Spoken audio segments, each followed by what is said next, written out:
Shalom, family. Good to see you all. Hope you're doing well.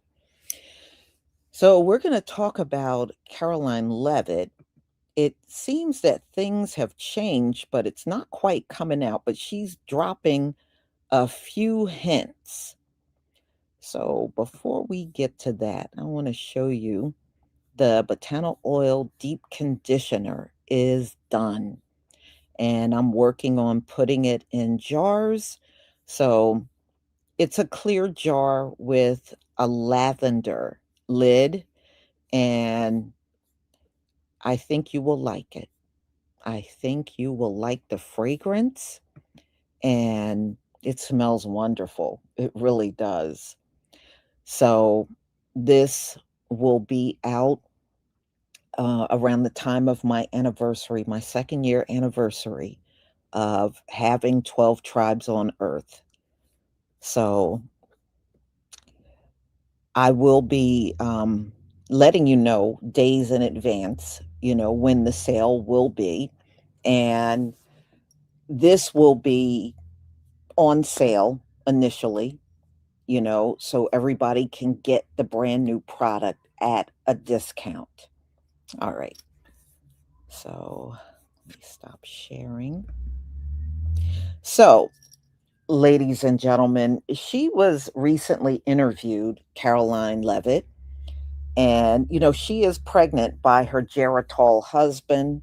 And I think I think they said she's due in May, like towards the end of May.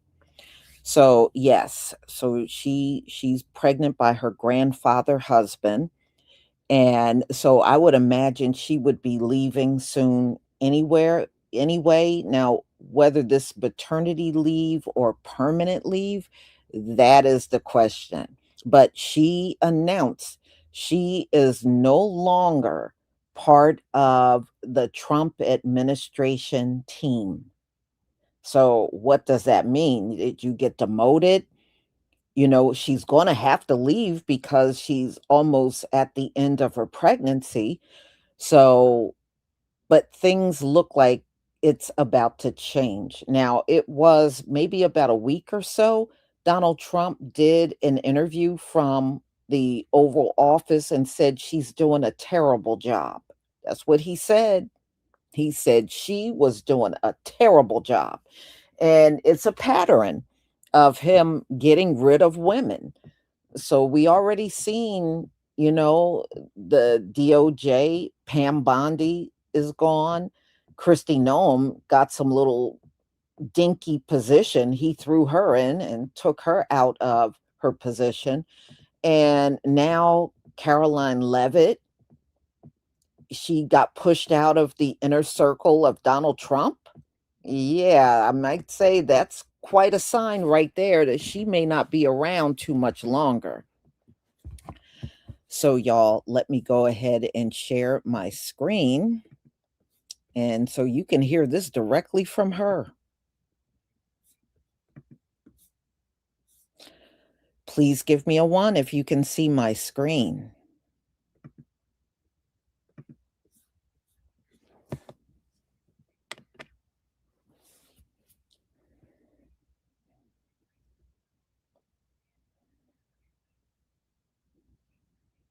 Thank you. Thank you so much, everybody.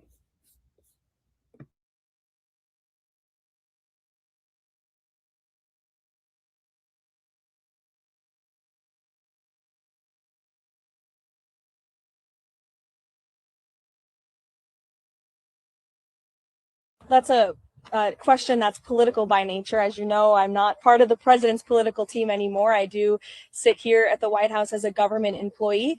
Look, the president has a lot on his plate, a lot on his schedule. I'm very confused. Did I miss something? Did Caroline Leavitt get demoted or lose a position recently? She says, as you all know, I'm no longer a part of his political team anymore. I actually am not quite sure what she's referring to there because she's his press secretary. I'm sure she's, with him when he's giving briefings on what to say. I just did some searches for this. It says, based on searches from April of 2026, Karoline Leavitt is not only a part of the president's political team, she's actively serving as the White House press secretary, meaning she has to be on his team. Don't know what kind of verbiage she's using here, but maybe there's a demotion she needs to tell us about. Basically today, this morning, there was a deadline at midnight. The deadline passed, and Trump said, we're going to extend it 3 days because we think Iran is in good faith, not going to fire. They fired, and Trump said, we're not going to really do anything, To continue, Karoline Leavitt then pivots over to a, gaggle of reporters on the White House front lawn and begins to ask questions or take questions from them. On the issue of Virginia redistricting, because he weighed in this afternoon raising concerns about the polls, why didn't he campaign more actively against this referendum?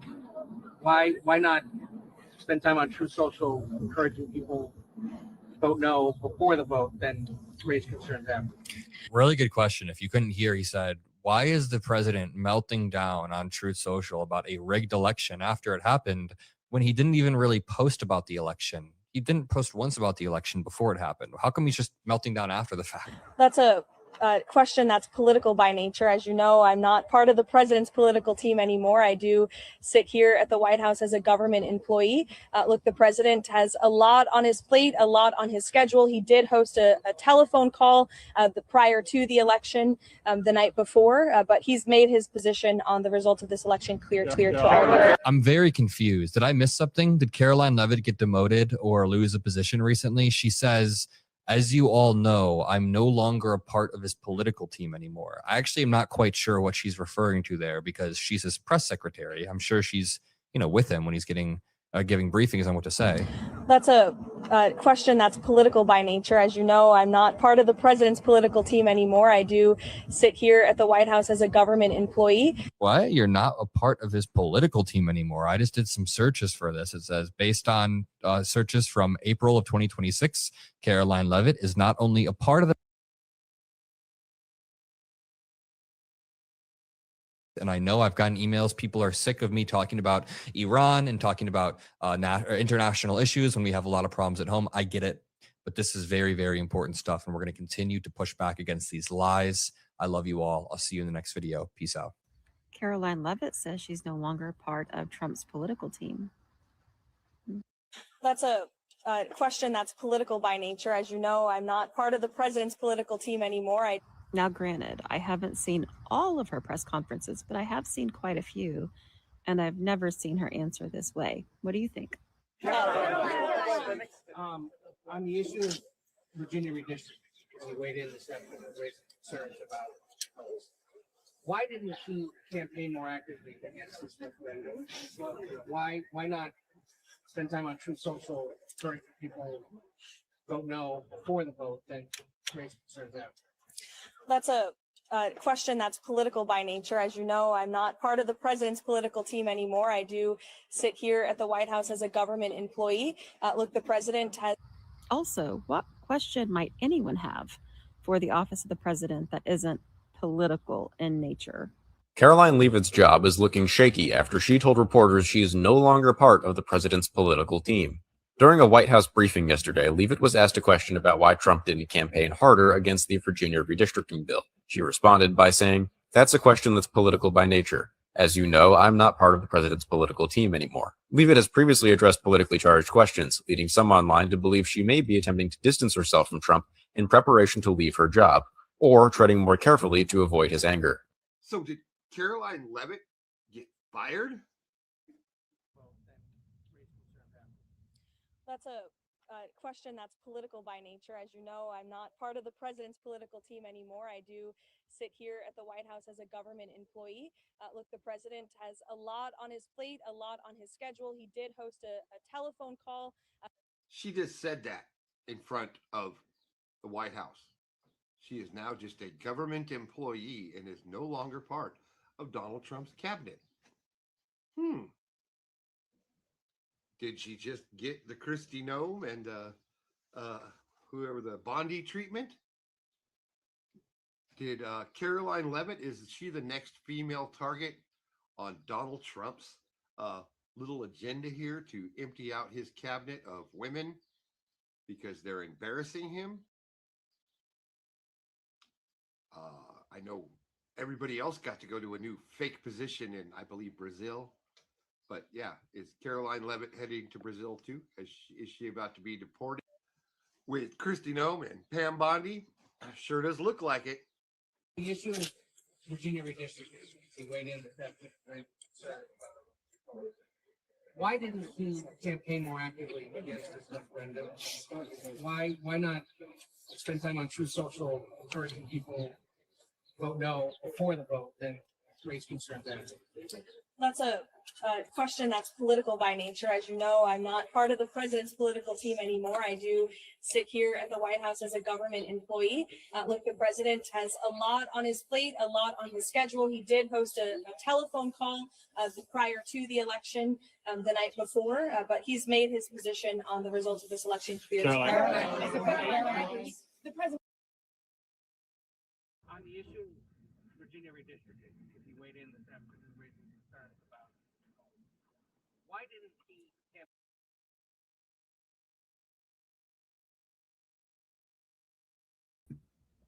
Y'all, whatever's happening with her, I'm sure over the coming days it will come out. But it appears that she's admitting she's not in that Trump inner circle anymore. And on top of that, you know what? I don't even feel bad for Karoline Leavitt. I don't. I will never forget, maybe like back in the early part of 2025, the way she looked at, remember that it was a black police officer up there, and they were in the process of doing a press conference, and she looked over at this black officer and then signaled to get rid of him, get rid of him. I will never forget that.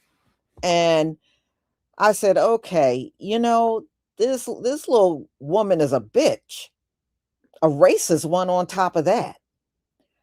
So no, I really don't feel bad for her. I do not feel bad for her. And you know what? Look at the timing of this, y'all. She's almost at the end of her pregnancy, and Donald Trump is giving her the axe at the end of her pregnancy. You know how cold that is? So, yeah, never believe when these folks do stuff that they have 100% gotten away with it. They never do. They never do. You may not always hear the outcome of things that happen to them because you may not be in contact or proximity around these enemies anymore. But trust me, they always get it back. Always. Always. I don't care how much they try to perpetrate like nothing goes wrong in their life. They are lying. Plenty goes wrong in their life. And you think the Most High is going to let her snub somebody like that and she just got away with it scot-free? No. She's going to come around to pay for that mess. And it look like it's here. Look like it's here. That is really jacked up. I've seen this happen to people in my career where they'll be pregnant. This is the time when they really need their health insurance and everything, and they get fired. I've seen several actually pregnant women that I worked around, and they got fired right in the middle of their pregnancy or close to the end when they were supposed to give birth. They got fired, lost their income, lost their health insurance, lost everything. So this society does not care about anybody. When you look at how the rest of the world lives in comparison to us, they have really lied to a lot of people. They did. In fact, the subject of um, buying, because the housing market is really bad over here in America. Everything is really inflated, and it is just bad. Do you know when I was living over in Germany, when you want to buy a house there, all you got to do is prove you got the income to pay for a home and you get the home.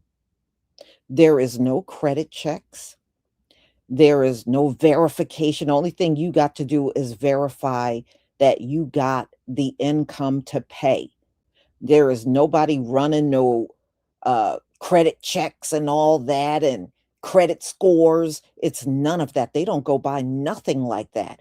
It's less red tape to buy overseas than it is to buy here. Over here, they got to check this, they got to run your report, they got to make sure you don't have this and this. They don't care about all of that over there. All they want to know is, do you have the money to pay for this home? If the answer is yes, you get the home.